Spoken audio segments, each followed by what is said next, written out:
Magandang umaga Pilipinas, alamin natin ang magiging lagay at taya ng panahon ngayong araw ng Webes, 26 February 2026.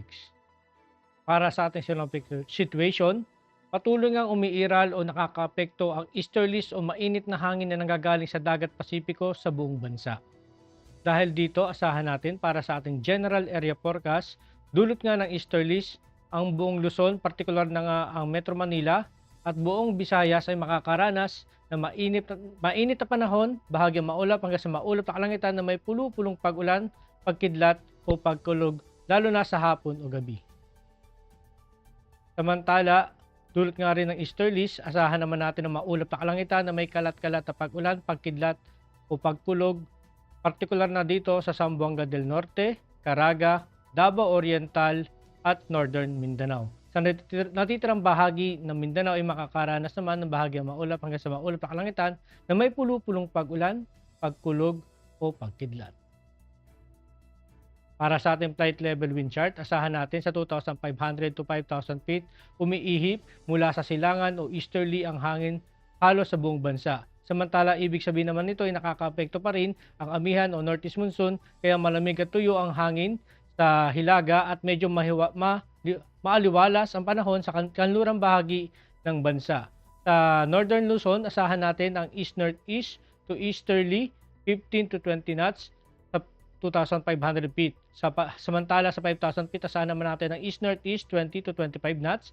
Sa central o southern Luzon, asahan naman natin sa 2,500 feet ang east to east-southeast 10 to 15 knots. Dito naman sa 5,000 feet, asahan natin ang east to east-northeast 15 to 20 knots. Sa Visayas, asahan natin sa 2,500 feet east to east-southeast 10 to 15.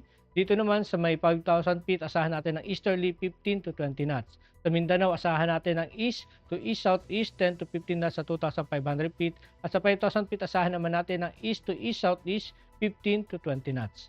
Samantala, dito naman sa 10,000 to 18,000 feet, sa 10,000 feet, asahan natin ang mga hangin ay karaniwang mula sa east o sa silangan hanggang sa northeast sa hilaga at sa gitnang bahagi ng Pilipinas, na umiikot sa paligid nito ang isang sentrong mababang presyon ng northwest ng Luzon. Sa southern region, asahan naman natin na mas nakikita ang daloy ng hangin mula sa east-southeast. Dito naman sa 18,000 feet ay mas malakas at mas pantay ang hangin. Sa antas ng ito, ang pangunahing daloy ay mula sa northeast. At asahan naman natin sa may silangan ng Luzon at gitnang Pilipinas ay nagiging easterly naman sa southern portion. Asahan natin dito sa northern Luzon sa 10,000 feet hanggang 18,000 feet na nanggagaling yung direksyon ng hangin from northeast to east 15 to 35 knots. Dito naman sa central at southern Luzon sa 10,000 feet is east to southeast 15 to 25 knots. Dito naman sa 18,000 feet asahan natin ng east to northeast 15 to 25 knots.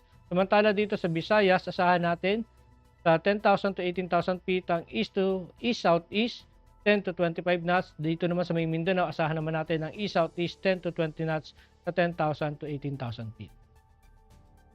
Para naman sa impact sa flight operation, dulot nga ng easterly sa Metro Manila at itirang bahagi ng ating bansa, ang warm and humid air from the Pacific enhancing convective activity ang main hazard. Samantala, impact naman nito sa rotary, asahan natin ang localized thunderstorm and light turbulence may briefly affect the operation, especially inland in the afternoon. Sa fixed wing naman, asahan natin ang mga generally fair with possible isolated Charlie Bravos causing short-term delays or turbulence.